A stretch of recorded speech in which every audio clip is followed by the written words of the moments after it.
समझ में आ गई? पहली बात, रियल नंबर में पहली बात ये काम की है, ये पहली चीज है तो काम की है, ये दूसरी चीज है तो काम की है। फटाफट चलो आगे।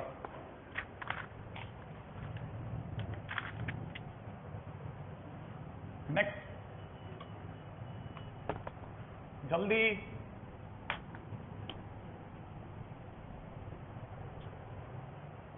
अब पूरी कहानी में कौन जबरदस्ती एंट्री कर गया पता है? चुपचाप एक आदमी ने एंट्री करी जिसका नाम था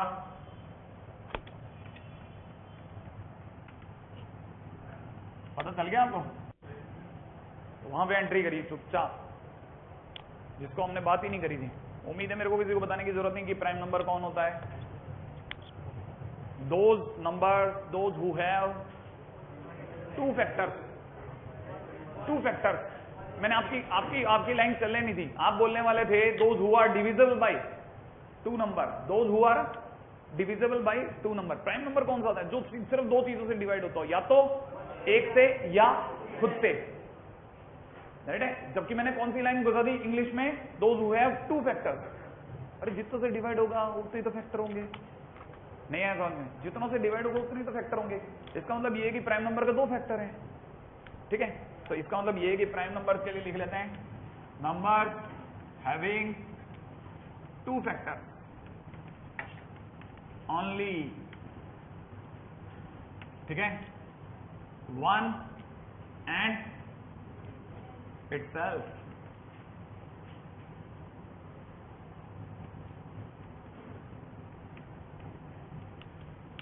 वन एंड itself। ऐसे नंबर जिनके सिर्फ दो ही फैक्टर होते हो वो प्राइम नंबर है। किसी को बताने की तो जरूरत नहीं है। हाँ, क्या इसका तार इतनी दूर तक ही खींचूं या पूरी दूर तक इसको भी खींच के दिखाऊं? है ना? हाँ, बहुत ज्यादा हो जाएगा, फिर उल्टियां होनी चालू हो जाएंगी आप लोगों को। ऐसा इतना दिमाग लगाओगे तो ज्ञान की उल्टियां कोई मतलब नहीं है यहाँ। जबरदस्ती दूर तक थोड़ा जितना आता है उतना सीख लो बस आप। अच्छा, एक बार फटाफट से गिन लेते हैं। वन प्राइम नंबर है या नहीं है? नहीं है। और कौन है? टू के बारे में कोई खास बात? दुनिया का इकलौता प्राइम नंबर है, इकलौता इवन प्राइम नंबर है। लिख लेते हैं ये बात, है ना? टू इज, क्या लिखते हैं इकलौते का? टू इज द, ठीक है? Two is only even prime number, ठीक है? खास बात नंबर दो, टू इज, ठीक है, ओनली इवन प्राइम नंबर, ठीक है? अच्छा, थर्ड पॉइंट, एग्जांपल बताने वाले थे आप लोग, कुछ बता दीजिए जल्दी से। 2, 3, 5, 7, 7 नहीं है, 11, 13, 17, 19, 23 एंड सो ऑन, राइट है? And so on. अच्छा, इसका मतलब ये कि सर प्राइम नंबर वो नंबर होते हैं जिनके दो फैक्टर होते हैं। इसका मतलब सर कुछ ऐसे नंबर भी होते होंगे जिनके दो से ज्यादा फैक्टर भी होते होंगे, और उन्हें क्या बोलते हैं? Composite number. इसका मतलब ये कि 100% है, पूरी कहानी सिर्फ दो हिस्सों में बटी हुई है। एक वो नंबर जिनके दो,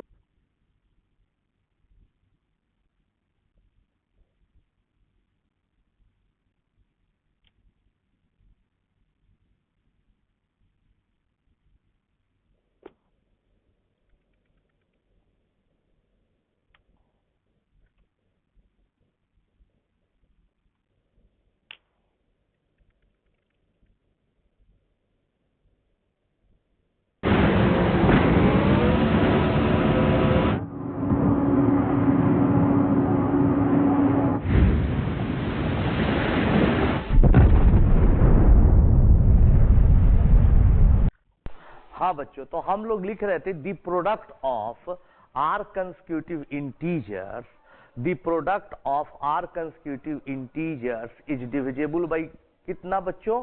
फैक्टोरियल आर। अब बच्चे मान लो प्राइम नंबर वाला, तो प्राइम नंबर पूछ रहा है कि 6 से डिवाइड करो, तो अगर 3 से पूछता तो उसका एक अलग डिविजिबिलिटी का सेंस होता, 5 का अलग होता, लेकिन यहाँ 6 से पूछ रहा है। बहुत इंपॉर्टेंट चीज है, हमें आगे भी काम में आएगा हम लोगों को। तो कोई भी नंबर सोचो दुनिया का, या तो 6 से डिविजिबल होगा या 6 से नहीं डिविजिबल होगा, तो रिमाइंडर जो बचेगा 1 बचेगा, या कितना बचेगा बच्चों? 2 बचेगा या फिर 3 बचेगा या फिर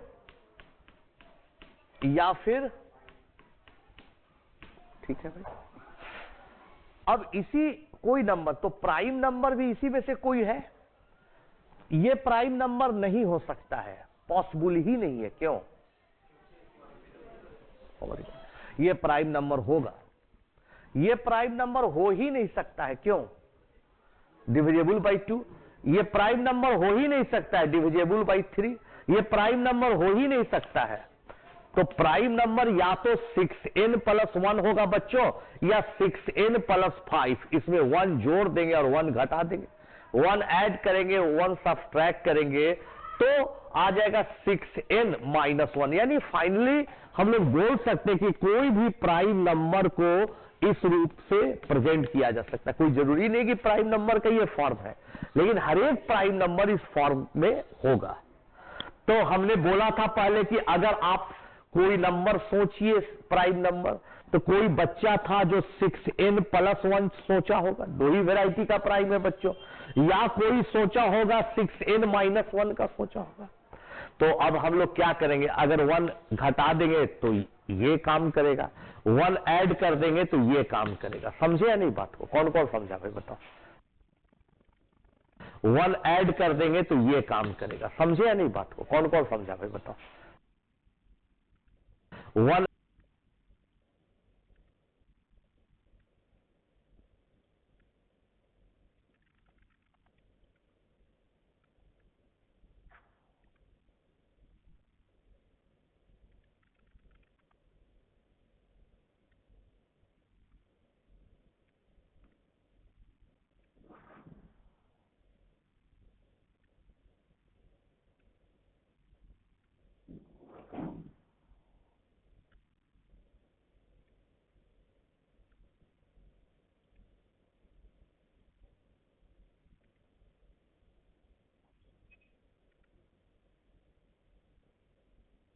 फैक्टर होते हैं, एक वो नंबर जिनके 2 से ज्यादा फैक्टर होते हैं।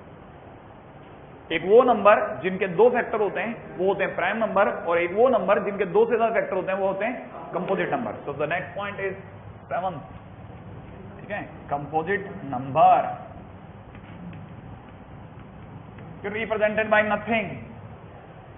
ठीक है, numbers having more than 2 factors. लिख लें, नंबर्स हैविंग, ठीक है, मोर देन 2 फैक्टर, जिनके 2 से ज्यादा फैक्टर होते हो। राइट है सर? कुछ समझ में नहीं आया। जैसे क्या? जैसे है ना, इसके अंदर एक खास बात, ये तो हुआ सेकंड पॉइंट इसका काम का। लिख दो 4 इज स्मॉलेस्ट कंपोजिट नंबर। कैसे सर? 4 के फैक्टर दिखाओ ना आप। 4 का फैक्टर बोलो आप। 1 to 4। श्योर है? 4 के फैक्टर्स है ना? 4 के फैक्टर्स कौन कौन से बताए आप लोगों ने? 1 2 4। इतने लोगों से डिवाइड हो सकता है? 3 से भी हो सकता है? नहीं, 3 किससे डिवाइड हो सकता है? 1 से और 3 से। इसलिए दो ही फैक्टर हैं तो प्राइम में गिन लिया। और अगला 6 बता सकते हैं? 6 किससे डिवाइड होता है? 1 से, 2 से और 3 से और 6 से। आएगा नहीं? ये सब फैक्टर हैं, इनसे डिवाइड होता है। हाँ,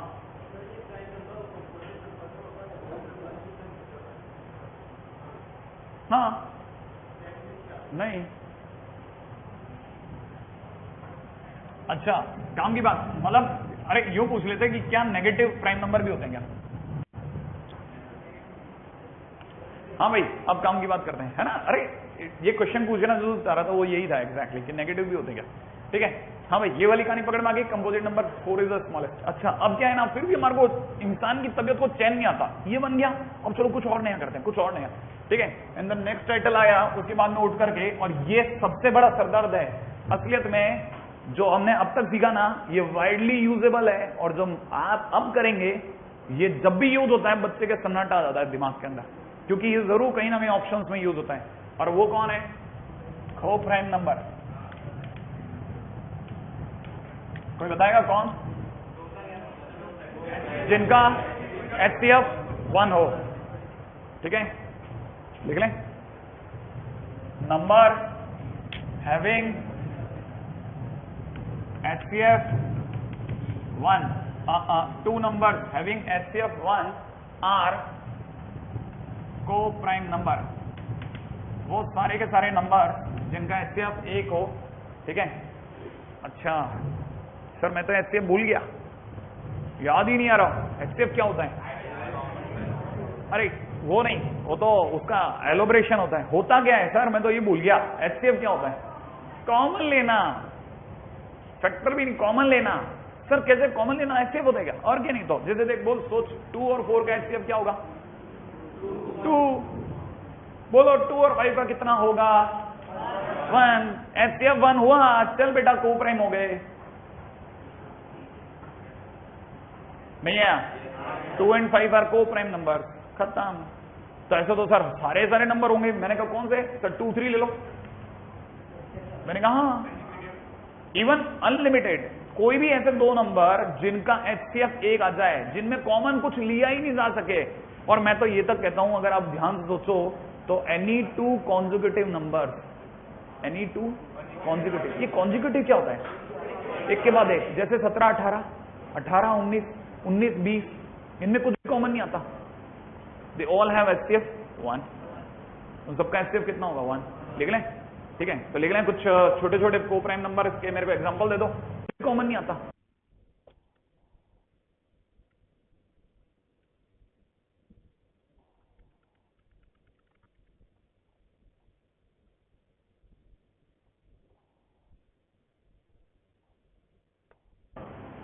दे ऑल हैव HCF 1। उन सबका HCF कितना होगा? 1। लिख लें, ठीक है। तो लिख लें कुछ छोटे छोटे को प्राइम नंबर के, मेरे को एग्जांपल दे दो, ठीक है। फटाफट फटाफट एग्जांपल बताएं। सेकंड पॉइंट क्या क्या बताया था? एक तो 2 3, एक 2 5, और एक का दूका इधर उधर का एग्जांपल और दे दो, जैसे 17 18। कौन सा? 7 9। बहुत बढ़िया, 7 9। और ये वाला पॉइंट जरूर लिख लेते हैं अपन। कौन सा वाला जो मैं बोल रहा हूं? ठीक है। Any 2 consecutive numbers, any 2 consecutive numbers are co-prime numbers.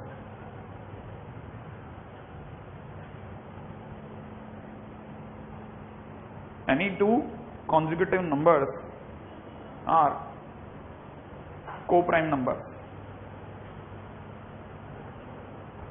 ठीक है भाई। एक पॉइंट लिखना तो लिख लो भले, है ना। 4th पॉइंट है,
equally known as relative prime number, equally known are co-prime number।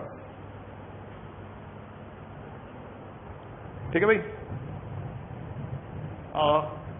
एक पॉइंट लिखना तो लिख लो भले, है ना। 4th पॉइंट है, equally known as relative prime number, equally known as relative prime number, right है। इन्हें रिलेटिव प्राइम नंबर भी कहते हैं, याद रख लेना। कल को है ना उसने, अरे ये सरदर्द है, ये क्या है, नीचे आपके ऑप्शंस में आ जाएगा अचानक से, ठीक है। कि आंसर आर को प्राइम नंबर, तब आपको याद नहीं आएगा कि यार को प्राइम नंबर क्या होता था। याद रखना, को प्राइम नंबर जिनका HCF 1 हो, ठीक है भाई। अच्छा 9th नंबर पे ले लेते हैं। अगला एक और टाइटल है ट्विन प्राइम नंबर। हाँ भाई, बिल्कुल लिख लीजिएगा, any two prime number having difference 2,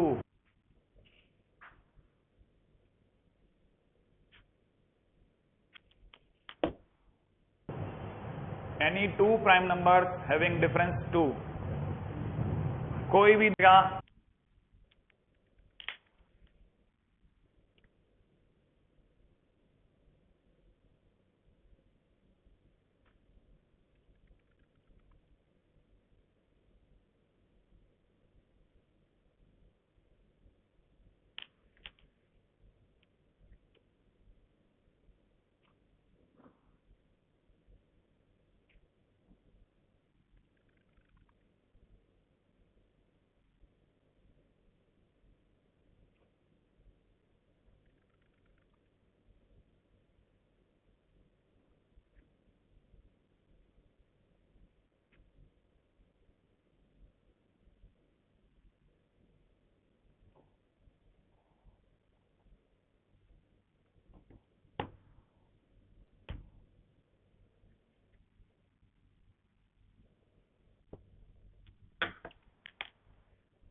twin prime number.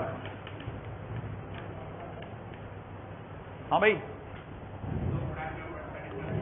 बिल्कुल लिख लीजिएगा, any two prime number having difference 2, any two prime number having difference 2, कोई भी दो प्राइम नंबर जिनका डिफरेंस 2 हो। ठीक है, any two prime number having difference 2, जैसे 2 3 नहीं, 2 3 का डिफरेंस कितना होता है? 2 और 3 का 1, जैसे 3 5 5 7 और 11 13 17 19। बिल्कुल, देखो ये सारे प्राइम नंबर बोल रहे हैं, ध्यान है ना भाई, ये सारे के सारे क्या बोल रहे हैं ना? प्राइम नंबर बोल रहे हैं। कौन कौन से बचे? एक सेकंड, क्या क्या बता रहे थे आप लोग? 3 5 और कौन सा? 5 7, अगला 11 13, अगला एक बार लगना और बोला 17 19। ठीक है ना भाई, 29 31। Very good.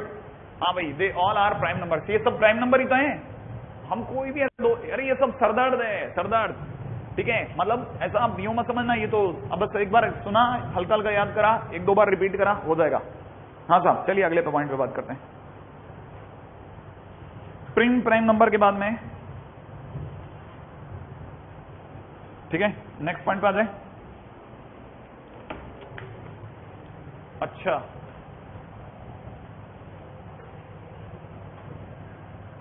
ये यहां करके हम लोगों ने नंबर सिस्टम का, है ना, राउंड ऑफ कर दिया। हाँ भाई, मोटी मोटी बातें बता दें फटाफट, जो जो भी आप लोगों ने अब तक सीखी हैं, मेरे को जल्दी से बता दो, है टाइम है। ठीक है, आप तो फटाफट मेरे को पहले यहां तक का पक्का करो। नेचुरल नंबर, पहले तो आप ये बता दो रिप्रेजेंट किससे होते हैं नेचुरल नंबर? Whole number. हाँ, एक सेकंड सुनो, एक सेकंड। इंटीजर आई या जेड। अच्छा, हाँ, रैशनल, इरेशनल। क्यू और क्यू डैश मिलके क्या बनाते हैं? मिलकर के का क्या मतलब होता है? यूनियन। अच्छा, आर प्लस, अरे एक मिनट, लिखा हुआ नहीं है ना? हाँ, मैंने कहा लिखा हुआ है तो बच्चा वहां देख के बोलेगा। R plus positive real number, कहां से कहां तक? 0 से इनफाइनाइट। आर माइनस 0 से माइनस इनफाइनाइट, या माइनस इनफाइनाइट से 0। आर नॉट, आर माइनस 0, फटाफट सोचो, आर माइनस 0। I not. अच्छा, non negative integer. Non negative integers माने जिनमें नेगेटिव ना हो, जिनमें नेगेटिव ना हो। तो जिनमें नेगेटिव नहीं हो बोले तो 0 1 2 3 से लेकर के इनफाइनाइट। होल नंबर, हाँ मैं सुन रहा था, 2-3 बार बोला आप लोगों ने होल नंबर, लेकिन मैं जानबूझ के इग्नोर कर रहा था। ठीक है, हाँ भाई। अच्छा, NRNT, ये किसके बाद देखते हैं? डेसिमल के बाद। डेसिमल के बाद NRNT कहां देखोगे? डेसिमल के बाद। अच्छा, पाई की वैल्यू बोलो। 3.14 बस 3.14। अरे अपन मोटी मोटी बात जो अपन जो रख सकते हैं, अरे एक तो कॉपी में रख सकते हैं, एक यहाँ रख सकते हैं ना, दोनों में बहुत फर्क होता है यार। कॉपी में तो बहुत सजा सकता हूं मैं, बहुत सारी चीजें डाल सकता हूं, यहाँ तो मेरे पास काम की मुद्दे की बातें रहेंगी। अच्छा, ई की वैल्यू 2.718। अब काम की बात मैं दोबारा बोलता हूं, पाई की वैल्यू 3.14, सुनना मेरे को सुनना, पाई की वैल्यू 3.14, पाई स्क्वायर की वैल्यू 9.86, पाई बाई 2 की वैल्यू 1.57। मेरे को दोबारा दो, पाई बाई 2 1.57, 1.5 के आसपास, ठीक है। अच्छा, पाई स्क्वायर 9.86, याद रख लेना ये सब काम की चीजें। पाई की वैल्यू 3.14, पाई बाई 2 1.57, ठीक है। ये सब की जरूरत नहीं पड़ती, ठीक है। ऐसे ही जो मन में आ गया, चलो कुछ नहीं तो पूछ तो लो। पराग है, पराग है ना। हाँ भाई, काम की बात क्या चल रही थी, आप लोगों ने मेरा रिदम खराब कर दिया। ट्विन प्राइम नंबर, एक सेकेंड। अच्छा यही तो, अरे मैं एक सेकेंड मिटा दो लूं पहले। हाँ भाई, अब चल रही थी, आप लोगों ने मेरा रिदम खराब कर दिया। ट्विन प्राइम नंबर, एक सेकेंड। अच्छा यही तो, अरे मैं एक सेकेंड मिटा दो लूं पहले। हाँ भाई, अब बताओ, जिनका डिफरेंस 2, को प्राइम नंबर जिनका HCF 1 हो। अच्छा, प्राइम नंबर कौन से जिसके फैक्टर 2 फैक्टर हो, जिसके कितने फैक्टर हो 2, कंपोजिट 2 से ज्यादा फैक्टर हो, स्मॉलेस्ट कंपोजिट नंबर 4। अब पक्का, ठीक है। अब यहां तक के चीजों को अपन डब्बे में डाल देते हैं, आगे चलते हैं नेक्स्ट पॉइंट की ओर, ठीक है। अच्छा, सरदर्द में अगला सरदर्द है ना, मतलब इंपॉर्टेंट पॉइंट बस, ठीक है। पहला इंपॉर्टेंट पॉइंट, रैशनल नंबर में अगर आप रैशनल नंबर जोड़ेंगे, घटाएंगे, है ना, या मल्टीप्लाई करेंगे, हमेशा क्या मिलेगा, रैशनल नंबर मिलेगा, राइट है। अच्छा, दूसरा, रैशनल नंबर में अगर आप इर्रेशनल नंबर जोड़ेंगे, घटाएंगे या मल्टीप्लाई करेंगे, इर्रेशनल नंबर मिलेगा, ठीक है। एक्सेप्ट बोलो, अब एक्सेप्ट के बाद बोलो, हाँ, except 0, except rational number is 0। इसीलिए मैंने खटाखट लिख लिया, मुझे पता था दांव लग सकता है, ठीक है। सिर्फ 0 इकलौता ऐसा रैशनल नंबर है ना, जो मल्टीप्लाई के टाइम पे तकलीफ दे देता है। मतलब मैं समझाता हूं, आप चिंता क्यों करते हो, ये क्या हो रहा है वो समझाता हूं। अरे कुछ नहीं है बेटा, दिमाग लगा।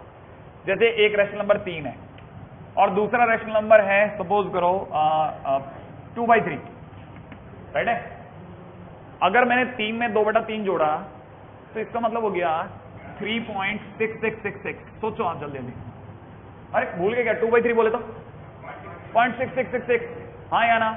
3 में अगर ये जोड़ दिया तो 3.6666 होगा ना, अरे हाँ या ना। अगर ये हो गया तो याद है ना, डेसिमल के बाद रिपीट कर गया तो क्यू में आ गया, नहीं आया।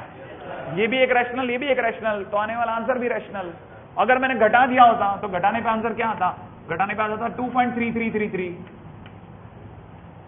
नहीं आया, वो एक रैशनल होता था। और अगर मैं मल्टीप्लाई कर देता तो क्या होता था, 3 into 2/3 करते 2 आ जाता, वो फिर एक रैशनल नंबर होता।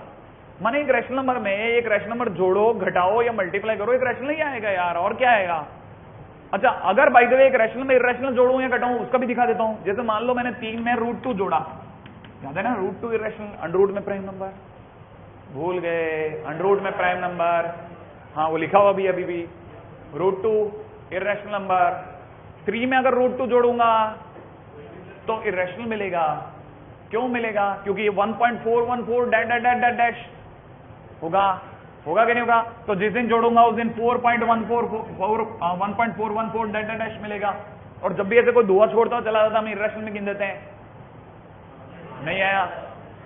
अगर एक ही नंबर का धुआं छोड़ता हो जाए तो रैशनल में, और अगर अलग अलग नंबरों का धुआं छोड़ता जाएगा तो खांसी आ जाएगी, रैशनल की जगह रैशनल निकल जाएगा, नहीं आया।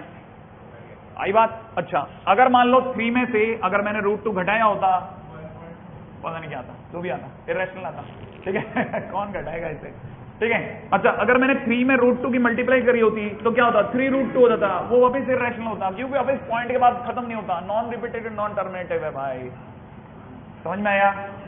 बस फिर उस बालक ने क्या किया, उस बालक ने तुरंत बोला रैशनल की जगह 0 लो। मैंने कहा लो, अगर 0 लिया होता तो क्या होता, 0। तो इकलौता ऐसा केस है 0 जिसके लेने पे मल्टीप्लाई करने पर इरेशनल नहीं आता, वरना रैशनल में जब भी इरेशनल जोड़ोगे, घटाओगे, मल्टीप्लाई करोगे, इरेशनल आएगा। आई का नहीं, मुद्दे मुद्दे की बात है, ठीक है। अच्छा, ये क्लासेस के साथ कई बार ऐसा होगा, आप रह रहे के अपने गांव पहुंच गए, ठीक है, या अपनी गली में आ गए, अपना साइबर कैफे दिखने लग गया अपने को, ठीक है, या फिर अपना स्कूल याद आ गया, तो बीच के अंदर पता चला 5 मिनट का पर्दा साफ हो गया, कोई बात नहीं, कॉपी तो कर ही रहे हो, कर जाओ, पूछो, नीचे पूछ लेना, लास्ट के 10 मिनट बैठ करके कभी भी, अभी तो एकदम खुला खेल है, ठीक है, कर लें कॉपी, फटाफट आ दो। अगला पॉइंट, अगला पॉइंट है ना। अब एक जना और रह गया, सोचो कौन सा वाला पॉइंट, थर्ड क्या हो सकता है, जिस दिन इरेशनल में इरेशनल जुड़ेगा, घटेगा या मल्टीप्लाई होगा, क्या होगा, क्या मिलेगा, हाँ बिल्कुल, तो इसे बोलते हैं may be rational, may be irrational, और इस पर दिमाग नहीं लगाते कभी, रैशनल भी हो सकता है, इरेशनल भी हो सकता है, कोई भरोसा नहीं, ठीक है, और इस पर कोई दांव नहीं लगाता, सबको पता है टाइम खराब करेंगे इसमें दांव लगा करके। चलते हैं अगले पे, ठीक है, यहां तक की बात भी हो गई, इरेशनल नंबर, रैशनल नंबर, है ना। हाँ भाई, अगला पॉइंट है point number 4, complex number system.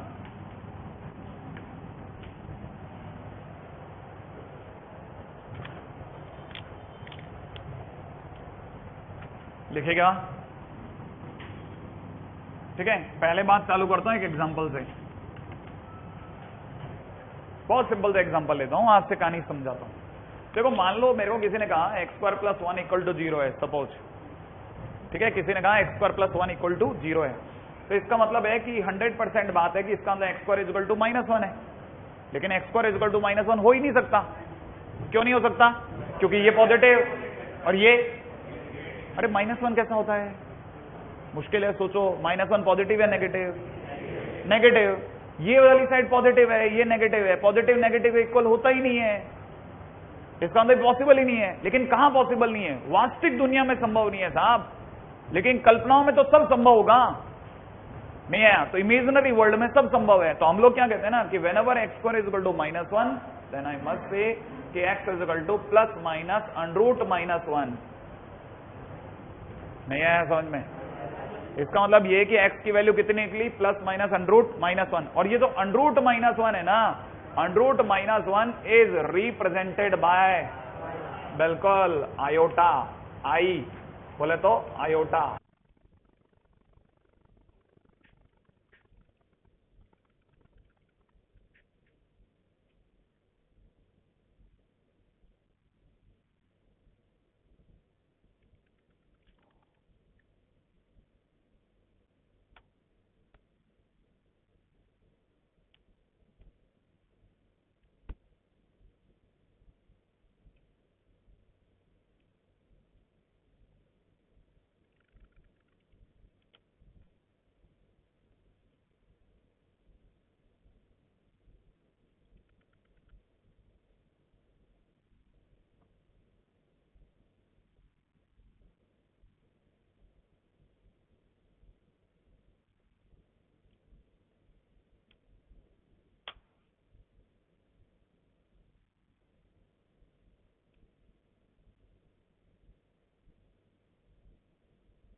जिसे आयोटा से रिप्रेजेंट करते हैं, राइट है।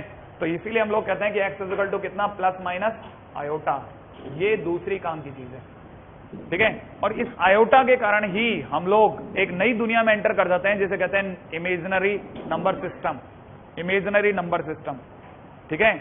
रियल नंबर सिस्टम होता है 1 2 3 4 5 6 7 8 ऐसा, और इमेजिनरी सिस्टम होता है iota, 2 iota, 3 iota, 4 iota, 5 iota. हर चीज में बस आयोटा लग जाता है।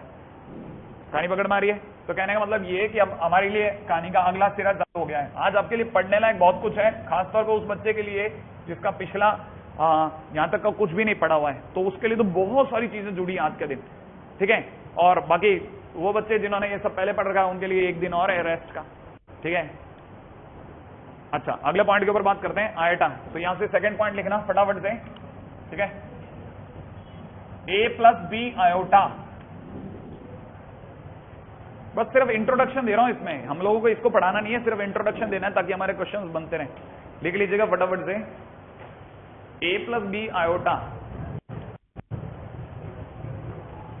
ठीक है, is complex number, is complex number where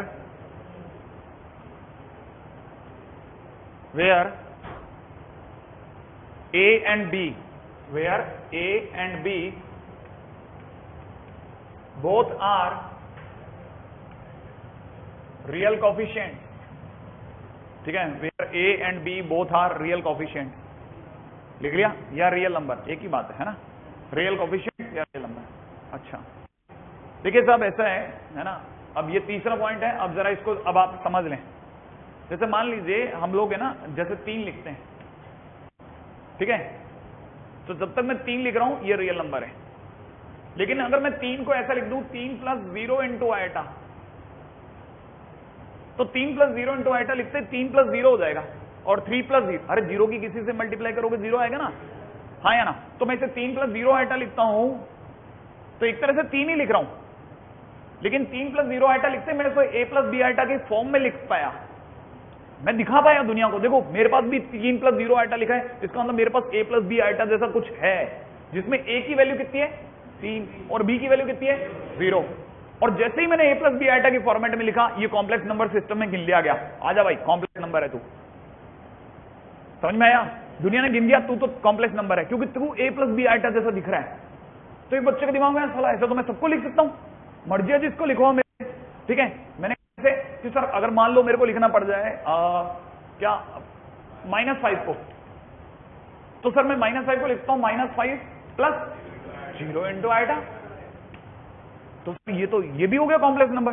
इसका मतलब ये कि दुनिया के सारे इंटीजर कॉम्प्लेक्स नंबर है। मैंने कहा इंटीजर क्यों, तू दूसरे की बात कर, √2 ले, √2 इर्रेशनल नंबर है, हाँ या ना। क्या मैं √2 को √2 प्लस 0 आयोटा नहीं लिखता, लिख सकता हूं। तो ये भी सर गिनो आप, मैंने कहा हाँ गिनेंगे हम तो, क्योंकि एक ही जगह √2 लगाएगा। सर ऐसे तो पर पाई को भी लिख दूंगा, मैं ई को भी लिख सकता हूं, मैं तो सबको लिख सकता हूं। मैंने कहा हाँ, तो सारे कॉम्प्लेक्स नंबर है, इसका मतलब सारे रियल नंबर कॉम्प्लेक्स नंबर है। मैंने कहा हाँ, सारे रियल नंबर कॉम्प्लेक्स नंबर है। और फिर अगर कल को अगर मैंने ऐसा लिख दिया, अगर मैंने कल को ऐसा लिख दिया सिर्फ आयोटा लिखा होता, तो सर तब ये कॉम्प्लेक्स नंबर होता कि नहीं होता। मैंने कहा होता, क्योंकि आयोटा को मैं कैसे लिखता, 0 प्लस 1 इंटू आयोटा। सोचो, अरे 1 इंटू आयोटा,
ए की जगह कितना चढ़ता और बी की जगह 1। मैं लिख पाया कि नहीं लिख पाया, a प्लस 0 आइटा। तो ये भी सर पूरी तरह से कॉम्प्लेक्स नंबर है, a प्लस बी आइटा के रूप में जो भी होगा आपने कहा था कॉम्प्लेक्स नंबर होगा, तो ये 1 प्लस है, ये भी कॉम्प्लेक्स नंबर हो गया। तो सर ऐसे तो सारे के सारे रियल भी और सारे इमेजिनरी भी, सारे रियल सारे इमेजिनरी सब कॉम्प्लेक्स नंबर है। मैंने कहा सारे रियल सारे इमेजिनरी सब कॉम्प्लेक्स नंबर है। तो सर एक एग्जांपल आपने से कोई देना चाहेगा, कोई इमेजिनरी वैल्यू, जैसे मैंने आइटा बोला, एक इमेजिनरी वैल्यू आप बोलो, नहीं इमेजिनरी वैल्यू, जैसे मैंने आइटा बोला, एक और इमेजिनरी वैल्यू बोलता हूं, -2 आइटा, ये इमेजिनरी है पूरी तरह से, नहीं आया, ये पूरी तरह इमेजिनरी है, समझ में आया, क्योंकि इसमें रियल पार्ट है ही नहीं। अच्छा अच्छा कोई बात नहीं, -2 आइटा इमेजिनरी है तो पता चला, हाँ या ना, इसे कैसे लिखूंगा बोलो, 0 प्लस -2 आइटा, हाँ या ना। अच्छा तो सर इसे कॉम्प्लेक्स क्यों बोला, अरे कॉम्प्लेक्स का मतलब होता है मिलना, दो चीजों का मिलना कॉम्प्लेक्स कहलाता है, रियल और इमेजिनरी, रियल और इमेजिनरी का मिलना कॉम्प्लेक्स दे गया। नहीं आ रहा, कितना सिंपल है यार, कुछ नहीं, ए प्लस बी आइटा की फॉर्म में दिखा दो किसी को।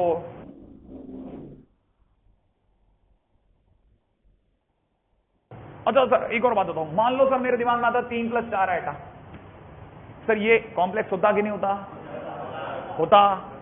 कोई बताएगा ए की वैल्यू कितनी होती, बी की वैल्यू 4, तो कॉम्प्लेक्स होता ना, नहीं है। They all are the examples of the complex number. Introductory देना है बस मुझे। आइटा की वैल्यू बोलो, अंडरूट -1, बिल्कुल है ना, -1, तो याद रखना आइटा इजिकल टू कितना, अंडरूट में -1, ये आइटा है, ये तो भूल ही गए अपन लिखना है, कहानी में पकड़ में आ गई, ठीक है। एग्जाम्पल्स ऑफ कॉम्प्लेक्स नंबर, हमारी आज से विधिवत शुरुआत हो गई है साहब, ठीक है। अब मैं यहां से पूछ सकता हूं आपसे कभी भी है ना, किसी भी टाइम पे। कॉम्प्लेक्स नंबर, हमारी आज से विधिवत शुरुआत हो गई है साहब, ठीक है। अब मैं यहां से पूछ सकता हूं आपसे कभी भी है ना, किसी भी टाइम पे, ठीक है। तो आप याद करके आना, इससे पहले कि अपन सायोनारा कर दें, ठीक है। ये फर्जी बातें हैं, हाँ हाँ। अरे जैसे मान लो आपने कहा कांस्टेंट टर्म जोड़ने का मतलब आपके दिमाग में ये है, जैसे एक एग्जांपल ये आ सकता है, जैसे 3 प्लस 4 आइटा है और आपने कहा सर इसमें अपन प्लस का 22/3 जोड़ देते हैं, यूं, हाँ या ना, हाँ। तो हम लोग इसको फिर अगली बार फिर से लिखेंगे 3 प्लस 22/3 प्लस 4 आइटा।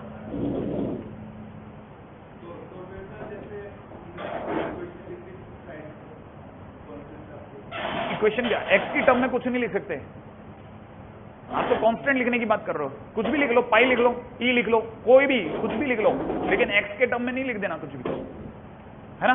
जैसे मान लो मेरे दिमाग में आ जाता कि इसकी जगह सर मेरे को तो पाई लिखना है, तो मैं अगले लाइन में लिखता 3 प्लस पाई प्लस में कितना 4 आइटा, तो मेरे लिए ये क्या होता था, ए और वो हो जाता बी। मैंने कोई मुश्किल काम तो नहीं दिया। ट्विन प्राइम नंबर अभी भी ध्यान है, कौन से, ऐसे प्राइम नंबर जिनका डिफरेंस 2 हो और जिनका एचसीएफ 1 हो। एचसीएफ का मतलब कॉमन लेना, एचसीएफ का मतलब कॉमन लेना। कोई मेरे को बताएगा जल्दी से कि x प्लस 1 और x क्यूब में इसका एचसीएफ बोलो, क्या कॉमन आ रहा है दोनों में, x या x स्क्वायर, नहीं x कॉमन, सिर्फ x आ रहा है। देखो आप x स्क्वायर कॉमन नहीं आ रहा, नहीं आया समझ में। अरे ये x स्क्वायर प्लस x है और ये x क्यूब है, सिर्फ x कॉमन आ रहा है, तो एचसीएफ x हुआ, ठीक है।